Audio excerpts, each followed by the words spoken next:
There you go. get into it. You can get back to reality in a half hour.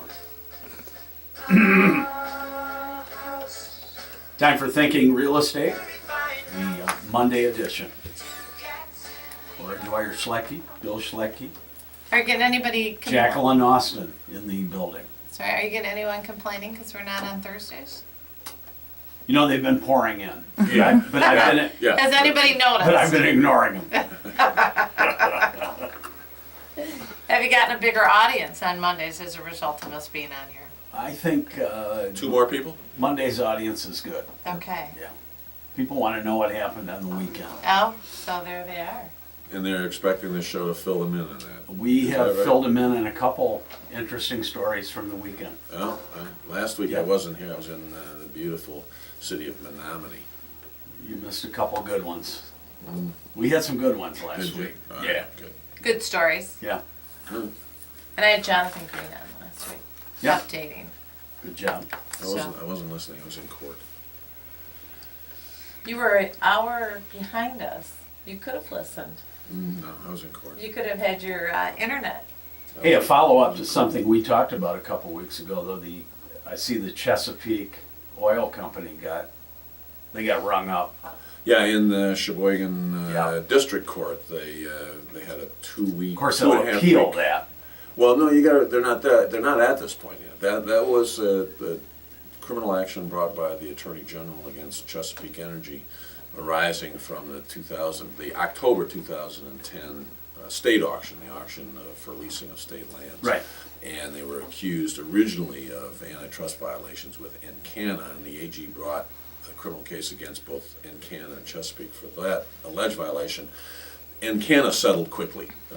Chesapeake battled that one, and they actually won the preliminary examination before the Sheboygan District Judge. The district judge held that there was not enough evidence to proceed as to the private antitrust claim. He did bind it over on the state antitrust claim. The one that was just finished up a week or so ago in Sheboygan was, this was a criminal case brought against Chesapeake Energy for obtaining money or property under false pretenses. Right. That went for about a 2.5-week preliminary exam, and it was bound over to circuit court. So now it goes to circuit court for Okay. actual proceedings and trial on that criminal charge. So they're not ready to appeal that one yet. That one's got to go a ways. So, and then I was working over the weekend and this morning on a complaint against Chesapeake Energy on civil claims for about 50 landowners who are alleging that Chesapeake reneged on the promise to pay them bonuses up to, in some cases, $1,900 an acre. So, yeah, that was in the news. Yeah. But recently, with I think there was an last added, week or so. There was an added charge. It was either last Thursday or Friday. Okay. Yeah, the decision in Menominee, or in Sheboygan rather, was handed down, I want to say Wednesday or Thursday last week. Are they from Texas? Oklahoma. Oklahoma. Based in Oklahoma, yeah. Okay, enough of that. All right. But that's What do you got? That's an interesting case. To whom? To me and Bill. No, to a lot of people, and to a lot of people who own lands where there's now exploration, even here in southern Michigan. There's all Yeah. kinds of exploration going on, and big controversy over in, for example, Scioto Township, where the township adopted local ordinance severely limiting and, in fact, putting a moratorium on oil and gas exploration in Scioto Township. West Bay Company, exploration company, is challenging that, and they're continuing to drill How can despite the the township ban. put a moratorium on that? That's a darn Isn't good that question. a taking of your property? It's a darn good question. Wow.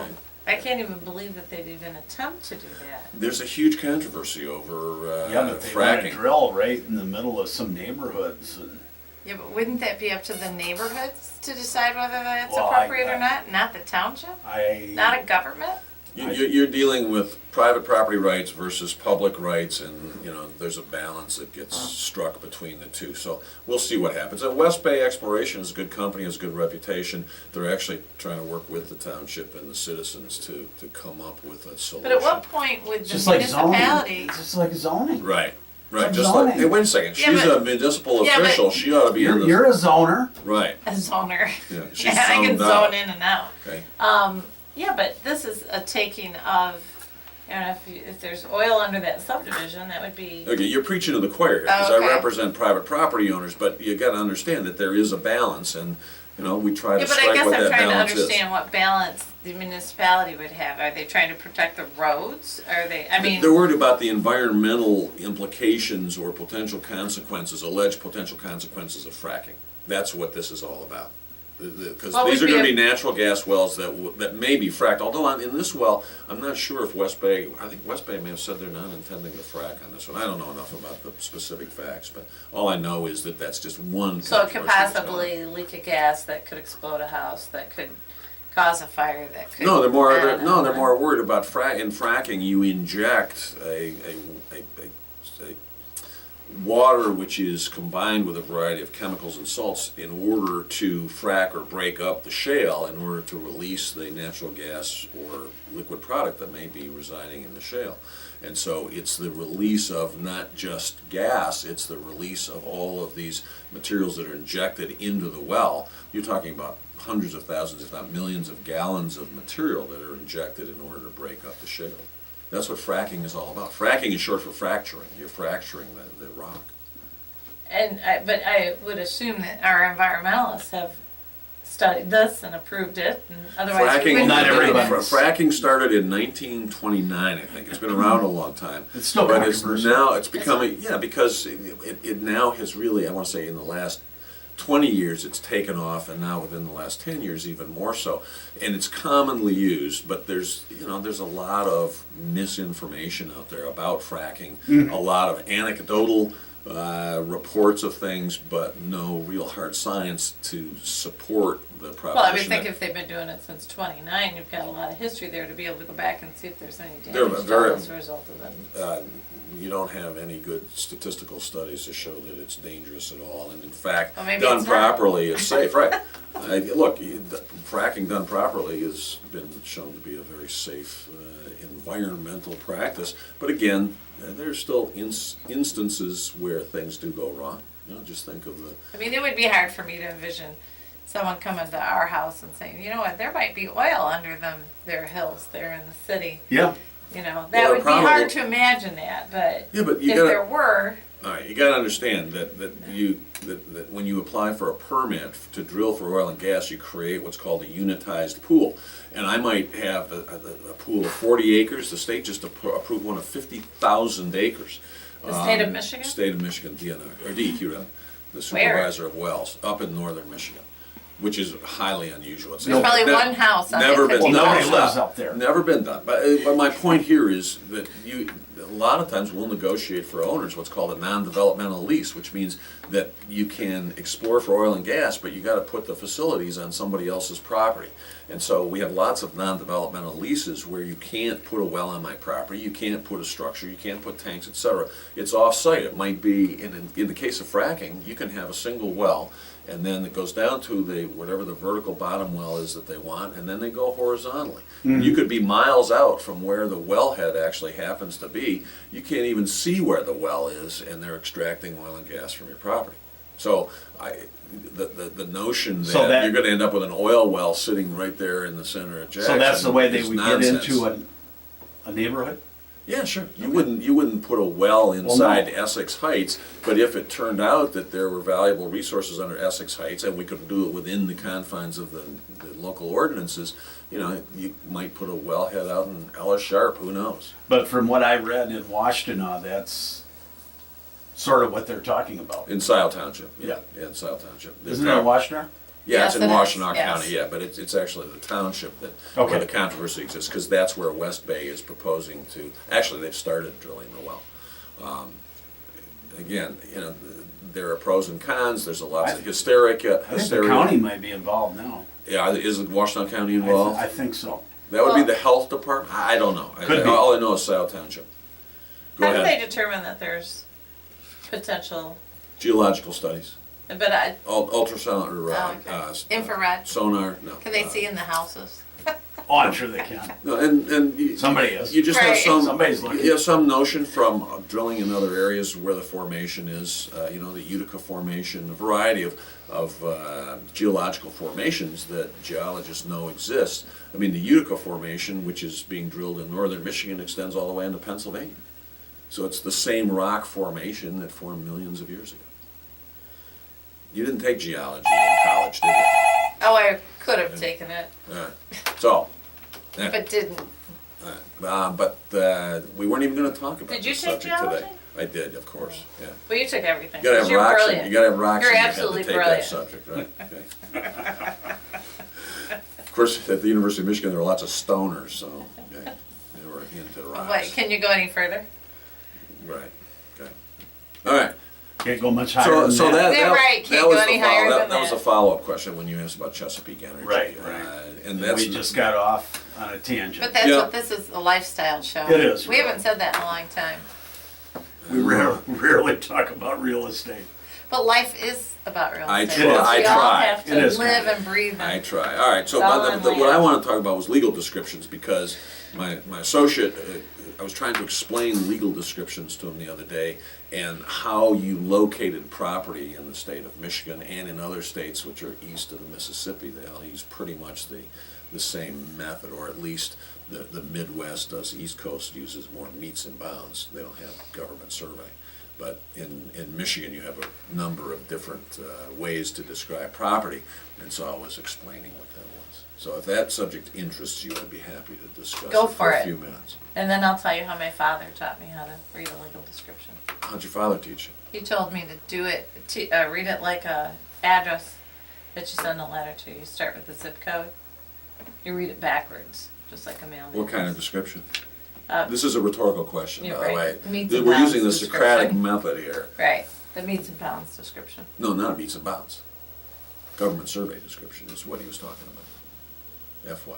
I mean, I don't want to correct you on Yeah, that. well, I don't want since to correct you when? on the public We record. could probably go back to how many radio shows for corrections. There are the methods of describing property in Michigan.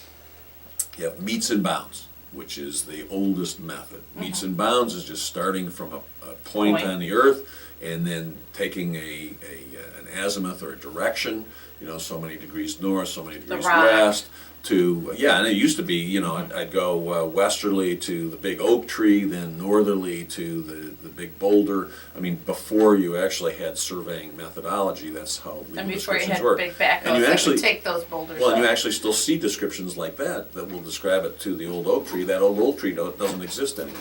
And so surveyors left having to determine where that point is. But my point here is you have meets and bounds, which is measures and boundaries.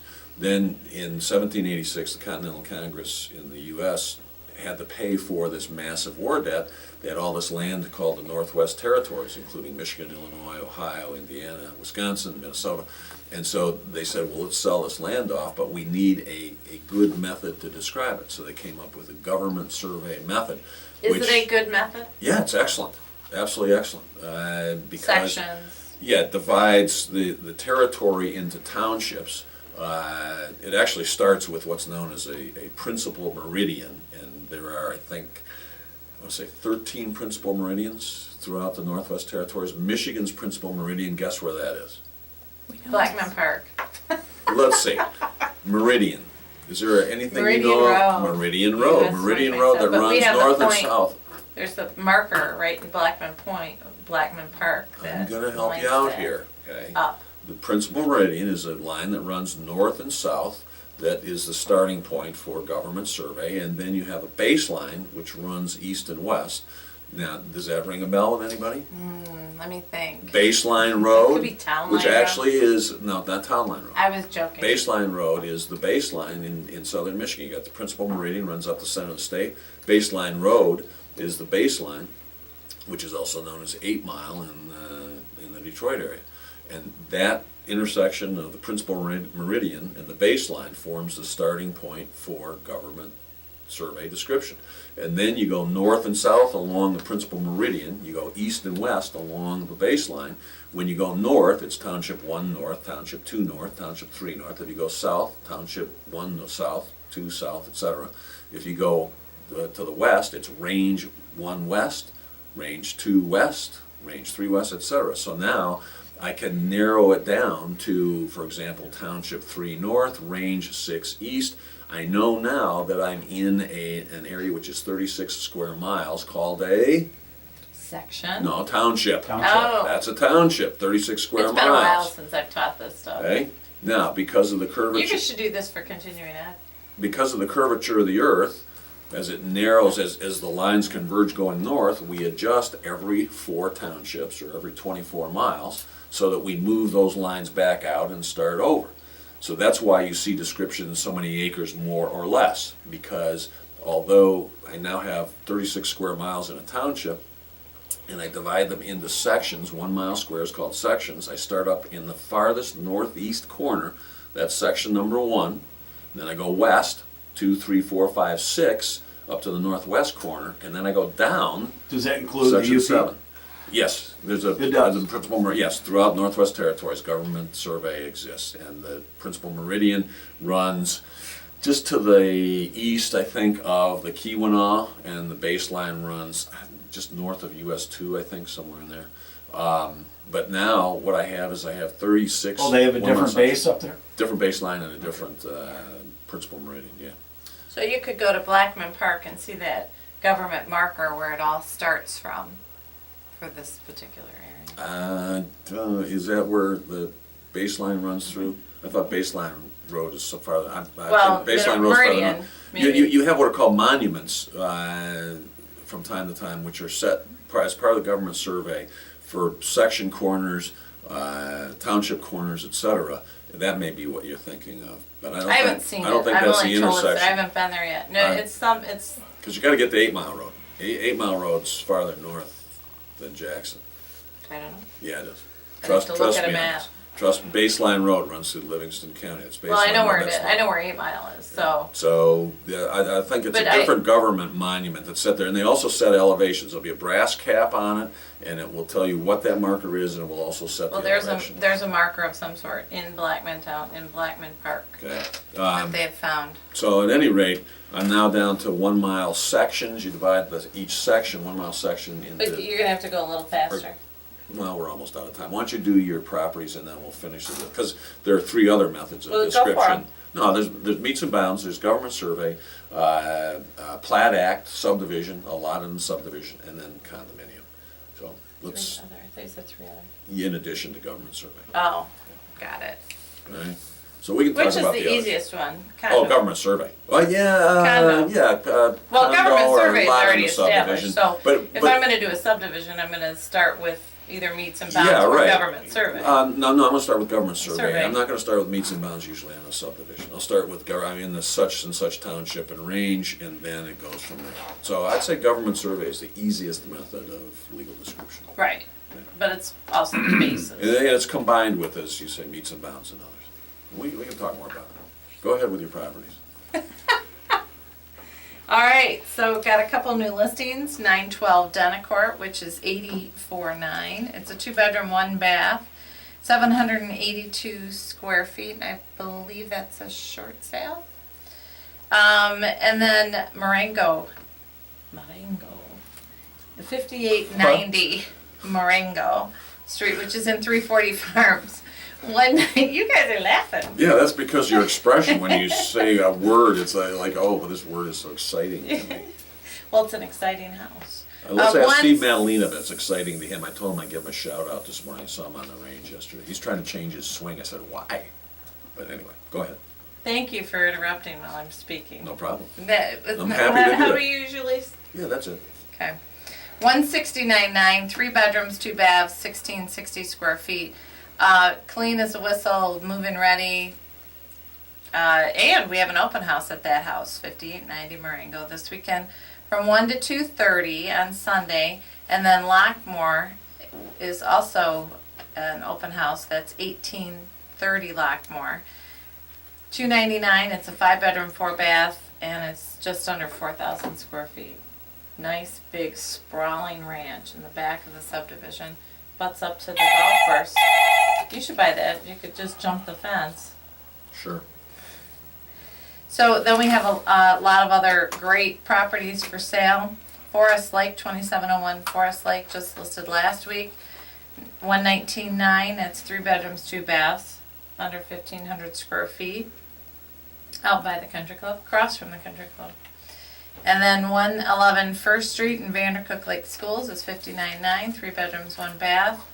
999 Evanston, there's a kitchen to die for in that particular house, and that house is a 79.9, 5 bedrooms, 2.5 baths, and it's 2,400 square feet. For under $80,000, you can get a like new kitchen that's huge, a dream kitchen, and a huge bathroom with a main floor laundry. So call us for other properties, and And you can't miss Laura today. She's wearing a floral print jacket, some weird top, and then plaid slacks. It is the busiest, loudest, in some respects, some people might say obnoxious outfits I think I've ever seen in my life. and what would you say? It's lovely, dear. Yeah, whatever. We better go to break. 780-3800.